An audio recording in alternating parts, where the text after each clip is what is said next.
Hey everybody, welcome to another episode of Reviewing Comics with me, your host Alexander Turbin. Today we're going to be going over Vampirella number 3 from I don't know how you can keep track of how many limited series, mini series, continuing series there are of Vampirella. Is there a source book for all of the different Vampirella series? I don't know.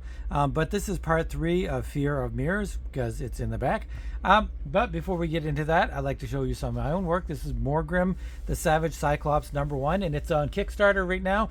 I just got a fantastic pinup by Ken Landgraf, and that's going to be on the inside back page. And we've got a fantastic back page by Joe Leonardo, and this is a fantastic book. The in the description you'll have a link to the Kickstarter if you want to back this. But I'm really enjoying doing it, and it takes place in Theastoria, and this is Morgrim the Savage Cyclops number 1. So if you'd like to check that out, I'd always appreciate it. And if we hit 500 backers, or $500 rather in backers, I will give everybody one of these bust statuettes of Morgrim himself. And so, as you know, resin is expensive, so I would have to get at least $500 from the backers for that. As well as you also get a poster if you back it for one of the tiers. So anyway, let's get into Vampirella number 3 from 2002 by John Smith and Mike Mayhew. I never read it before. It's not like I got it in 2002 and figured I would check it out. But I got it from somewhere. I don't know where I got it. This black cover bothers me. I don't know. Sometimes companies do, just blank pages or whatever. Just like books, you have an interspece of the book or whatever that's black. Or like it's a movie that's black and then it fades into the actual story. I don't like it. I don't think it doesn't feel like it's being an artistic kind of thing. I just think they just didn't have anything to put there. And being a publisher of my own comic books, and what is this? This big white space, and then the thing here. It's a fantastic cover by John Smith, but we're going to get into the art later. But let's just dive right into the story. And anyway, the black space bothers me. Eat lead, corpse boy. So I have no idea what's going on, but she's got a gun and she's shooting zombies, demons, something like that. I'm a big fan of Supernatural. Well, I'm not a big fan, but I'm a pretty big fan. I mean, I've watched it twice, all the way through, and it's a super enjoyable show. But I love zombie movies. That I do love. And so this is classic stuff from a zombie movie. She's using machine guns. She's using her guns to shoot zombies / demons. I don't know what's going on in the previous issues. That's what they could have put in this big black spot. They could have what happened previously. Vampira stumbles upon this town and they find a magical mirror, and it creates creatures. Something to that effect. Something, anything, maybe. But anyway, I don't mean to get so angry. So anyway, we've got Vampirella. You freaks can try and delay me all you like. But nothing's going to stop me taking out that mirror. That damn mirror. So it's some sort of magical mirror that is creating these things. And then she's got, I might just end up reading most of it because the dialogue is very sparse. Man, this babe makes Laura Croft look like Betty Boop. Just shut up and cover her ass. It'll be a pleasure. So she's got some sort of people in a. I'm just linking it to that episode of Supernatural where they're in the police headquarters or police building or whatever, and they're being attacked by demons, and this feels very eerily similar. So we have these two guys, and I don't know what it's a circus. It's some sort of circus. I don't think they're in the circus. I think they're in a building outside the circus, or maybe they're actually in the circus. I don't know. But they're shooting these demons, and then the woman, the mother of somebody. Let's see, does Doesn't have a name here. She goes into the bathroom. She looks in the mirror. She sees some sort of demonic thing coming out of her eyes, and he's like, Jody, this other guy. Oh God, oh please, I saw something in the mirror, and it wasn't me. What's happening to me? And on the outside, Vampirella is just shooting these zombies / demons. I think they're demons. I don't think they're zombies. And she's taking them out bit by bit. And then inside, it's got the mother and the son, and she is there. These guys are talking to this demon who they have captured in a cell. So I guess it's a police, some sort of police officer thing. Get away! Don't you see? It's inside me. And then the demon says, idiots, it's not her they want, it's what's incubating inside her. The black mirror sowed the seed. Soon we reap the harvest. So it's some sort of evil mirror that impregnated her, but she's got a son, but the demon is starting to come out of her, and she's like, rah, bow your head in the presence of the Hexen. So this is a new creature, new character, I guess. Vampirella is outside shooting demons with their guns, and apparently they just die even though they're demons. Like I said, super similarities to Supernatural. She goes and shoots all of these demons, which is pretty cool. And then on the inside, we've got this other guy, this cowboy guy. Maybe he's the sheriff. I don't know. Into the cell. Get in. We'll be safe there. Do as he says, son. You can't help your mom now. Jesus, no. Rah! She rips him in half, which is pretty cool looking. Although, you know, I've been reading this. I've been looking at this art, and there's some things that I we'll talk about after we've done the story. But it's incredibly great stuff. It's a great art. It's fantastic art, but there's something that we'll be talking about later. Will, man, that's gotta hurt. So that was that line. Bars will not stop it. Walls will not contain it. It will tear through the building like paper and reach the black mirror. I don't know what the hell you're supposed to be, but you sure are one ugly piece of work. You touch a hair on on their heads, and I'll break your ass open like a rotten egg. So she's just saying some cool stuff. And then we've got this splash page of Vampirella and this creature, the Hexen, and they're going at each other, and they're fighting each other. He gives her a good swipe, or rather she gives her a good swipe. You're going to have to try harder than that.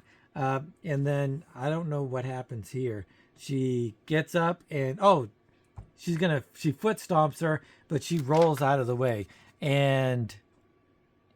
but she grabs her and throws her against the wall, and she grabs this axe and cuts her in half, and then she grabs this heating element thing here, and it shows a pin-up of the cover, which is really good because the cover is beautiful.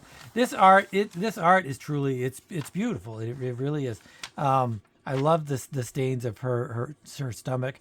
They got the blood and the cuts. Although I think she would bleed a little bit more, but she is part vampire, half vampire, or something. And she uses the radiator grate to smash open her head. Lady, I think you can stop now. It's dead.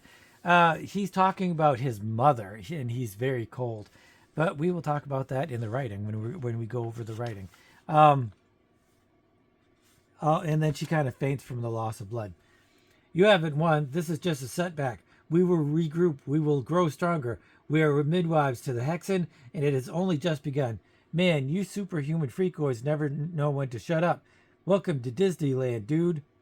And he shoots him in the face. You screwed up, Vampirella, and here's the guy that got cut in half.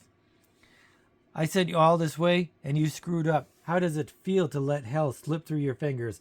I'll be watching you from now on, Vampirella. Wherever you go, I'll be there. So, don't really know who this guy is. Don't really know who any of these characters are, really. They don't introduce them or anything like that. So, I guess that's that, huh? Another weird-ass supernatural threat gets stomped on with maximum prejudice under the heels of kinky leather boots. You know, Vampirella, Vampirella, we could really use someone with your assets here in the circus. So they are from the circus, but they were in a jail cell. Is there a jail cell at the circus? I don't know. Um, I'm a big girl now, Agent O'Hare. I don't need wet nursing. So which is he's Agent O'Hare? Are these FBI guys? I don't know. Besides, you guys are going to have your hands full looking after Connor. He's alone now after the horror he's seen. You're going to have to work hard to make him trust anyone again. Our organization specializes in waifs and strays, man. How do you think me and Mulligan wound up here? Besides, it's every boy's dream to join the circus, right? And they're just kind of having this little bit of dialogue here. And then anything on the Black Mirror? Zitch. By the time we scrambled the search team, the house was emptier than the Mary Celeste. Looks like the whole cult's up sticks and taken the mirror with them. We put out an APB on any vehicles big enough to hold it, but even our remote viewers say the trail's cold, so I wouldn't hold your breath. And she kind of just looks over. And then one thing's sure, though. Wherever it is, you can bet your ass we haven't seen the last of that thing. So that's the Black Mirror that they were talking about. So this is part 3. There's a 4 and a 5 and a 6. I believe there's 6 parts to this. So it's to be continued. Let's talk about the writing first. Very sparse writing. I wish there was a what happened previously. Instead of her just like talking about like you would in a zombie movie, why isn't she talking about some of the things that may have happened previously? This is for Scott, who you killed, or whatever. This is for attacking this helpless circus, something like that. Just something to kind of show us where we are, who she is. I mean, we know who she is, but who these other guys are. Stay inside, Kurt and whatever, Mulligan or whatever their names are. I'll take care of this. Something to the effect of, to show something of who these characters are, I guess. I just saw an interview with Mike Barron, I think. Was it Mike Barron on Modern Gods, Bronson Modern Gods? I think it was him. Was it Mike Barron? I can't remember, but he was talking about action and how he doesn't like that when there's dialogue during action, and like if you're in a fight, you're fighting for your life, or you're trying to do whatever it is you're trying to do, and you shouldn't be having quips or whatever. But then he says, oh, maybe not Spider-Man and Deadpool. So if it's okay for Spider-Man and Deadpool, it should be okay for everybody else. I personally think in comic books, it's perfectly okay because we don't have movement in comic books. So we have to rely on other things to kind of keep the action going, keep the flow of time going, keep the fight scene working in the way you want it to. And I think dialogue, it does that perfectly well. You don't know, when they're saying it after a gun blast or before a gun blast or whatever. So, so I'm perfectly okay with it. Let me know what you guys think about dialogue during a fight scene, because I would really like to know. So it does flow nicely.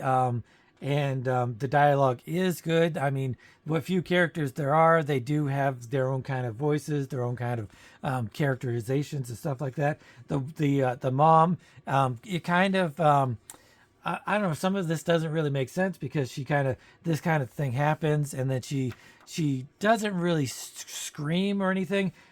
She's just kind of like accepting it, which I guess could be acceptable because the Hexen is kind of probably taking her mind over as well as her body. So that kind of makes sense. However, he says, Mom, the little kid, somebody help her. What is wrong with my mom?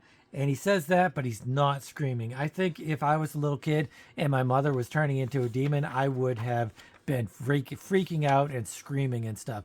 And like I said, we don't know who these characters are. We don't know who this Billy Bob sheriff is. He the sheriff? We just don't know because they don't explain it. A little bit of narration goes a long way in showing off what you're doing. The kid is screaming, but he's saying, "Kill it! It was inside my mom all the time. Rip its head off." I kind of feel like he would be saying, "That's my mom. Don't hurt it." Not kill it, that's my mom. Uh, I mean, I guess he recognizes that it's a creature, so there's that. But I think the kid would be saying other things. Maybe in issues 1 through 2, their characters are set up so that this issue can just be action and there's no need for any of the characterization or anything like that. But I'm not entirely sure about that. I think that maybe just wasn't anything. She Vampirella, I don't know. The other ones, did she talk like she was a kind of a bimbo 80s action hero, maybe? Time to bury the hatchet, you big ugly piece of crap. I'm going to squash you like a bug. All of these little quips are just, I guess they make their way into here and they're okay. But I feel like the writing could have been a little bit more intricate, and it could have added a little bit more spice to the action that's going on. I don't know. Maybe I'm wrong. Let me know what you guys think. If sparsity is kind of okay, and those 80s quips are they're okay in the stories, and you think they're enjoyable. So other than that, the plot is super simple. It's basically just a fight scene, and then it ends. So, I mean, it is what it is. They kind of set up that they are police officers, but they're part of the circus. I don't understand that either. So there's a lot of things that I don't really understand, and I wish that they had explained. And I think that is a weakness of the writing. There isn't a lot of plot. The writing the dialogue is a little weak in my estimation, in my opinion. So that stuff could have been tightened up, I think, a little bit more, and as well as explaining some of the other stuff. And that's really the writer's job, to keep us filled in as to what happened previously. The artwork is beautiful. I mean, it's obviously, anybody with eyes can see how beautiful this artwork is. One of the things, though, that I'm very, very curious about is it says, let's see, who's it say it's by? Harris Comics. Nope, that's not it. And again, a black page. It's the last page says the credits. Script by John Smith, art by Mike Mayhew, colors by Brian Haberlin and Troy and Avalon Studios, letters Mike Connolly and Callow Graphics, edits by Maureen Mertigue. So you've got John Smith who does the art, and yet we have somebody else doing the colors. So is this digitally done? I looked up, put in the Google machine, Vampirella, or I put up Vampirella, the name of the issue and the artist, pencils, and it came up with some like shading pencils, some like he used some sort of, like I said, shading, but it doesn't look like it's shading at all. This is the scene that I saw, just the pencils, and it was not just black and white inks. It was like a pencil cover. I don't know what you call it. It was just pencils, and it was like shaded and all of that stuff. So I think that they used that, and then they used that as a reference for where the colors are, because this definitely isn't pencil shading. This is definitely colors. So did they use the computer colorization of computer coloring to go over the pencils and make all of his art look like this? Although I see his art on other things, and it looks very similar. So I'm very intrigued as to what happened here. And anybody that knows anything about this, please let me know. I thought it was just the artist, doing the characters and then airbrushing and maybe doing some digital stuff, maybe doing some watercolors and or acrylics. But I think this is all digitally colored over his pencils. And you know what? I think I've talked about this before. I'm not really into that. I would much rather see his pencils and then a regular, maybe not a generic color, because this is obviously colored really nicely. Gives everything depth. It gives everything texture. It gives everything boldness, and the coloring is really nice. Unfortunately, you don't see any of the inks. So how much of his inks, how much of his pencils are showing through? Who is the real artist here? I know that when you work on comics and you're a part of a group or whatever, that it's a group effort, it's a collaboration, and it's not really about one person. But I would really like to see and this is this is a newer modern comic book thing, is that the colors overshadow the penciling, they overshadow the ink work, and really that's not what I'm into. I think the colors here and the gun blast and the backgrounds are really nice. Obviously, it's really nicely colored. I just would rather see the pencils and the inks shine through, I guess. If I'm wrong, please let me know what you think. I guess I'm not wrong. I mean, that's my opinion. But I just would rather see some definite pencils and inks, and then see some color work. It's very difficult to be derogatory towards this because it's obviously beautiful. It reminds me a lot of John Bolton's art when he does Books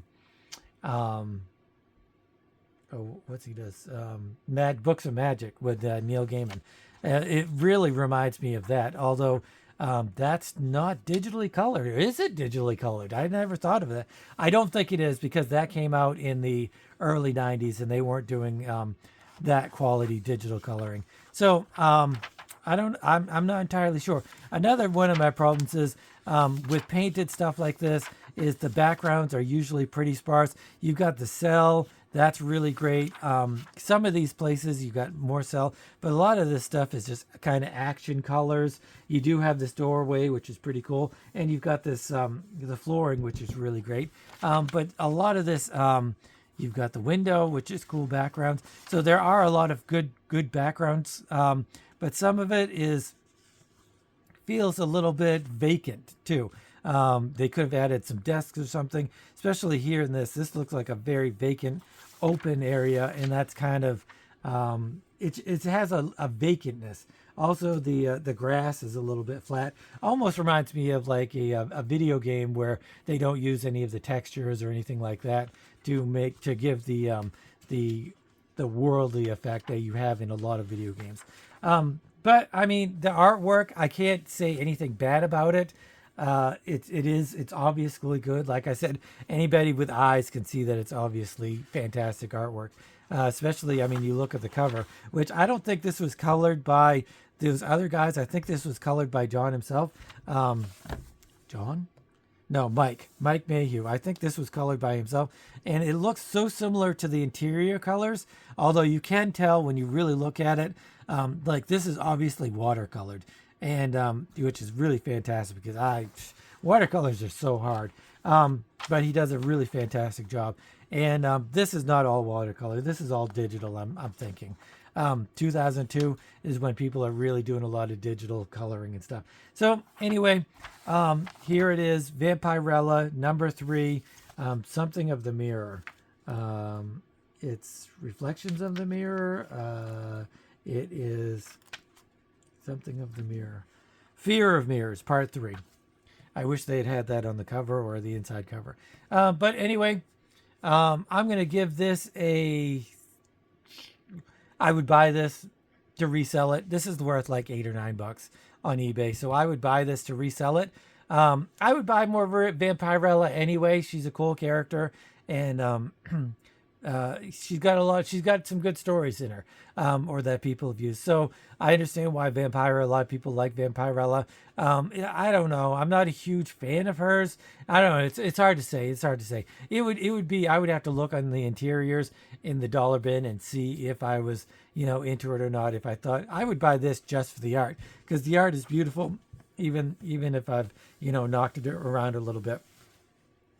I'm going to give this an 8. I'm going to give it an 8. The story is really fast paced, but it's really not a whole lot there. It feels like the end of the 1 and 2 were probably really heavy dialogue, heavy story, and then this is the ending of that storyline. Maybe, I'm not entirely sure, but I'm going to give that the benefit of the doubt.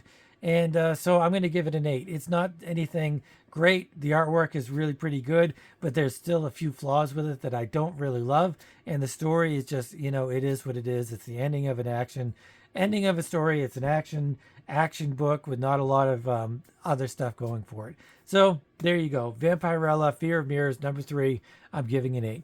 So if you're new to the channel, please consider subscribing, hitting the notification bell, and all of that cool stuff. Plus, also, I'd really appreciate it if you went and backed Morgrem the Savage Cyclops, number 1. I already started number 2, so there's going to be way more Morgrem stuff coming along. And I've got this whole map made of where things are and what happens and characters and stuff. So this is a whole world building thing that I'm doing with Morgrem. It's already started. The People of Vandor starts here.